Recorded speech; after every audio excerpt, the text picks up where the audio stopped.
Hi there, my name's Anthony McMorrin, and I'm a mindfulness coach at Tuning Tree.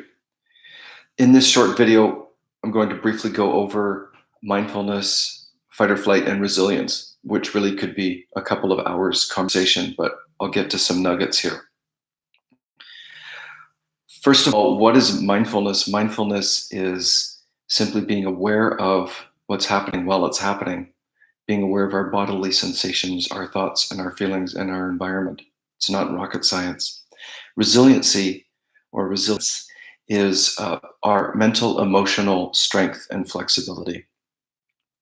And fight or flight is the response in our nervous system to respond to perceived threat. Now, all of these things tie in very interestingly, a study of mine for decades. I just watched a great TEDx talk from Christchurch, New Zealand by Dr. Linda Hone, Hone, and she laid out three traits that she has found in people that have high resilience. And I wanted to share those with you because resilience, developing awareness and resilience are two of the main keys and reasons to have a mindfulness practice. So I won't go into her story because I'll put the link below to her video and you can check it out yourself. But if you don't have much time and you're looking for some quick tools in the midst of this global pandemic, which is putting all of our nervous systems on high and red alert, here they are. So resilient people seem to have the ability to accept that suffering happens. So we all have had things that happen to us, and unless we're in deep denial, we know that life will have its ups and downs, its challenges. And this is a very important part of resilience because it keeps us out of being a victim. After all, the fight or flight response is in place to save us and to have us thrive and grow. So it's important to recognize that these challenges exist, and often we grow the most in most challenging times. The second thing has been a foundation of my own personal work for years and years, which is the Serenity Prayer, but it's basically a principle, and it's recognizing what's in our control. So what kinds of things can you actually do and are empowered to do in your life?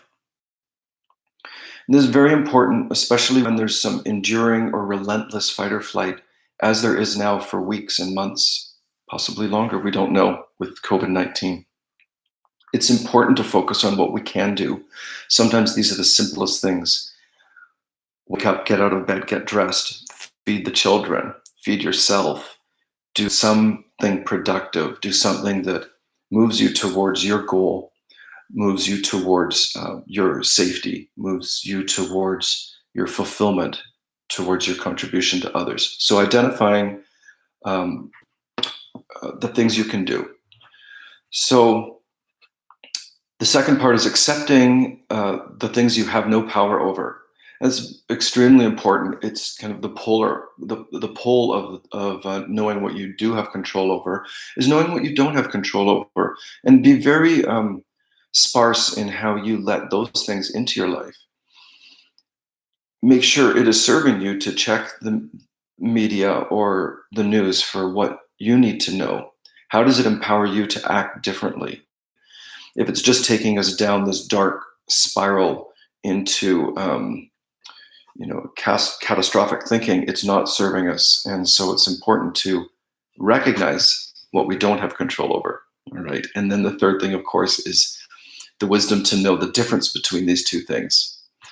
And really, that is mindfulness, you could say, teeters on that razor's edge of knowing that difference and being able to recognize in our own systems the signs, the sensations that tell us when we're ramping up into anxiety, when we're getting whirling thoughts and cold hands and feet, for example. These are all mind-body signs that tell you that you could return back to yourself and back to a more empowered place. So, resilience is definitely not a lack of challenge or even a lack of childhood trauma or pain or death and loss. It's our ability to rise out of those things and create the life we've always wanted. So I just wanted to share that with you. I hope it was helpful. See you soon. Bye.